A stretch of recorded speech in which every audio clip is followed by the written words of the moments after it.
there are these guys who have actually been telling us that migrants in South Africa should be allowed to stay and be given citizenship. Migrants in Kenya, migrants in the UK, migrants in the US, including illegal migrants, should actually be given that opportunity. Now, most people, for some reason, don't usually think about this situation. What would happen if South Africa was one day to go to war with Zimbabwe, or South Africa was to go to war with Nigeria, and you have very many Zimbabweans who have actually crossed the border into South Africa. Now, there are several countries which actually allowed refugees and migrants into their country, and today they are actually facing the repercussions. We have the DRC Congo, and I'll actually also come to Kenya shortly. Now, in the DRC Congo, there was the war in the 1980s. The Rwandans and the Hutus and the Tutsis were actually in conflict. Now, what actually happened is that the president of Congo that time, that is Mobutu, actually allowed the refugees or people from Rwanda who were affected by the war to actually close the border and come into the DRC Congo.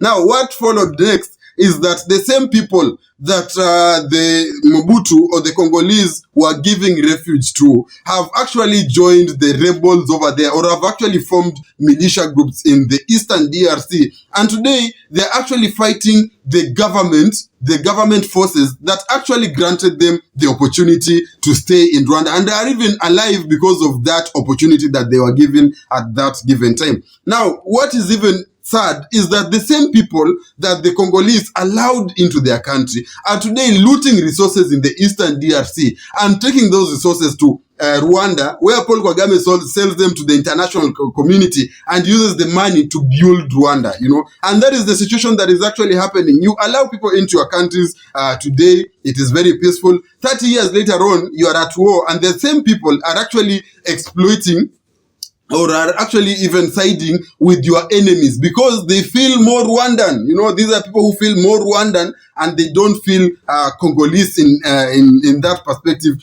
At the end of the day, this is the situation that people have to also think about, because allowing people to come into our countries is no problem. But I think at the end of the day, if you come to our country as a refugee, let's say there is war, immediately the war is over, go back to your country. And that is what is supposed to happen. We have a situation in Kenya. In Kenya, when we started accepting in refugees from Somalia, when the conflict in Somalia actually took place, you'll realize that there was an increase in the early 2000s in the number of terrorist attacks and very many attacks that were happening in Kenya. And that trend has actually continued for a very long period of time. We are just lucky that nowadays the situation has actually calmed down. And there's a time even I think it was on social media or even in the newspapers, they were talking of things to do with some of the refugees in Northeastern collaborating with the bad people in Tanzania, in Somalia, to actually harm Kenyans, And this is the situation. You have these people coming into the Republic of let's say South Africa, Kenya, or even in the UK.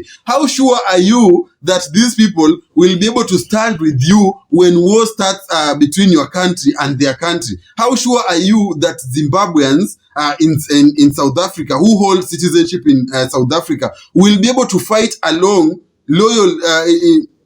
will be able to fight along South African forces and be loyal to South Africa and not sell out your people? Because we have situations in which these guys could actually even sell out whole brigades, and you end up with a situation in which a whole brigade is actually trapped or even killed or even captured by forces from the opposite country, and that is a situation that most people, for some reason, don't actually reason about.